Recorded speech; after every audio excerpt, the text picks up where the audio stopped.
Have you ever tried to meditate and just couldn't sit still? Your mind races, your body gets fidgety, and you end up more stressed than when you started. It's totally normal. A wandering mind is just what minds do. The goal of meditation isn't to have zero thoughts. It's about noticing those thoughts without judgment and gently bringing your focus back over and over again. It's a practice, not a performance. Thanks for watching. Have you ever tried to meditate, sat down, closed your eyes, and thought, this is impossible? You're not alone. So many people try meditation because they hear about its amazing benefits: less stress, more focus, better sleep, but then they actually try it and feel like they're failing. Today, we're going to dive deep into exactly why meditation can feel so difficult and what you can do about it.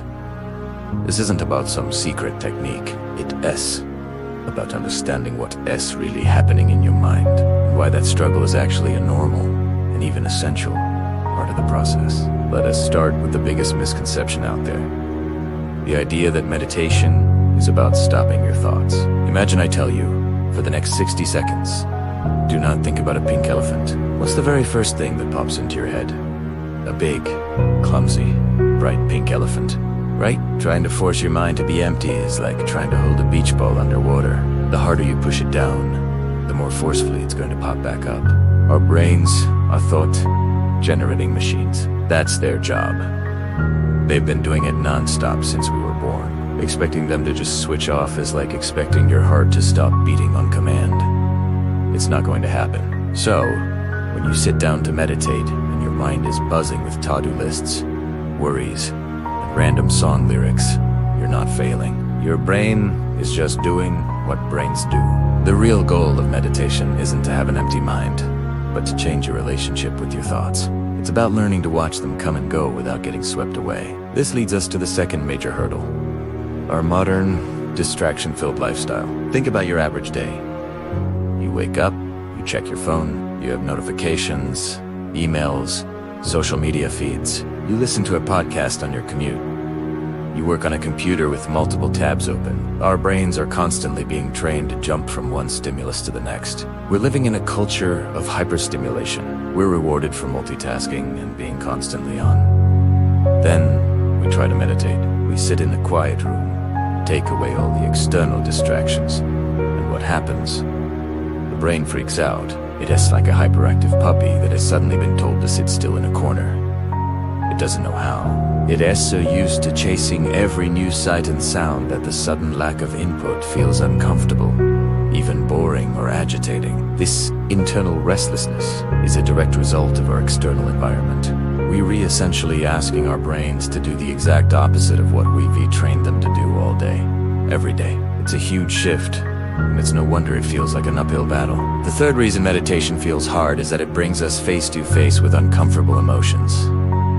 Often, we use our busyness as a way to avoid feeling things. When you're constantly working, scrolling, or binge-watching a series, you don't have to sit with your anxiety, your sadness, or your frustration.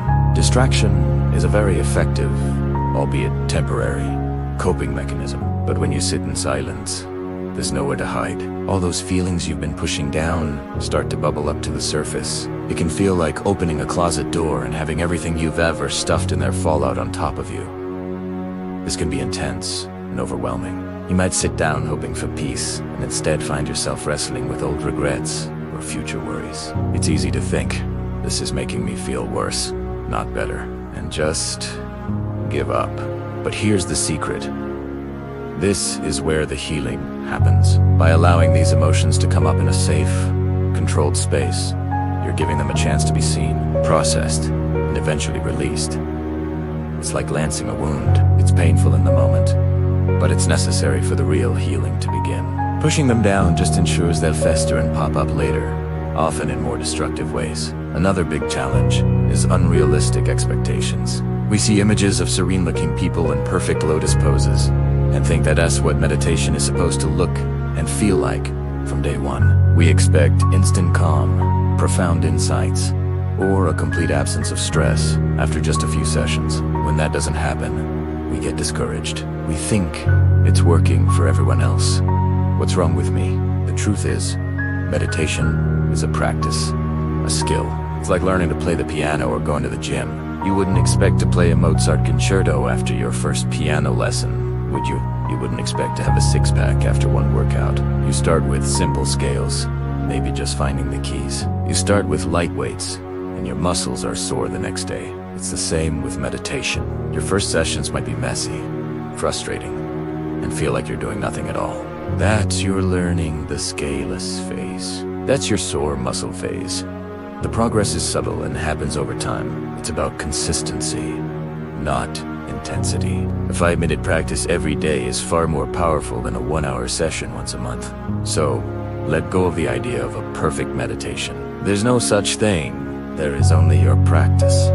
Right here, right now. So, what can we actually do to make it easier? First, reframe the goal. The goal is not to have zero thoughts. The goal is simply to notice when you've been distracted and gently bring your attention back. Every single time you noticed your mind has wandered to your grocery list, to that awkward thing you said yesterday, and you gently guide your focus back to your breath. That is a moment of success. That is the bicep curl for your brain. The wandering isn't a failure. The returning is the victory. Celebrate that. Each time you do it, you are strengthening your muscle of awareness. Second, start small. Ridiculously small. Don't aim for 20 minutes. Aim for 1 minute. Seriously. Sit down. Set a timer for 60 seconds.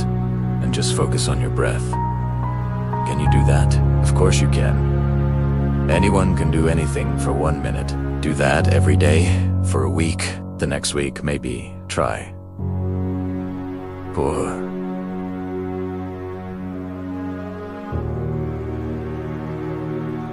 Play. Maybe try 2 minutes. The key is to build a habit that feels so easy.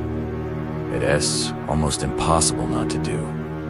You're building momentum. Once the habit is established, increasing the duration feels natural, not like a chore. Third, try different styles. Not all meditation is about sitting in silence, focusing on the breath. There are walking meditations, where you focus on the sensation of your feet on the ground. There are guided meditations, where a voice walks you through the process, which can be incredibly helpful when your own mind is too chaotic. There are loving-kindness meditations, which focus on generating feelings of compassion. There are body scan meditations. Don't be afraid to experiment. Find what resonates with you. There's no one-size-fits-all approach. You might find that a walking meditation is perfect for you on high-energy days, while a guided body scan is what you need before bed. And finally, be kind to yourself. This is perhaps the most important point of all. Your mind is going to wander. You're going to have days where you feel restless and can't focus. You're going to have moments where you feel like you're just sitting there thinking, the same as you always do. That is all okay. The practice is not about achieving perfection. It's about showing up with kindness and curiosity. Instead of judging yourself with thoughts like, "Ooga, I'm so bad at this," try a more compassionate approach. There's my mind worrying again. That's interesting. Okay, back to the breath. Treat yourself like you would treat a good friend who is learning something new. You'd be patient, encouraging, and understanding. You deserve that same kindness. So, the struggle you feel in meditation isn't a sign that you're doing it wrong. It's a sign that you're doing it right.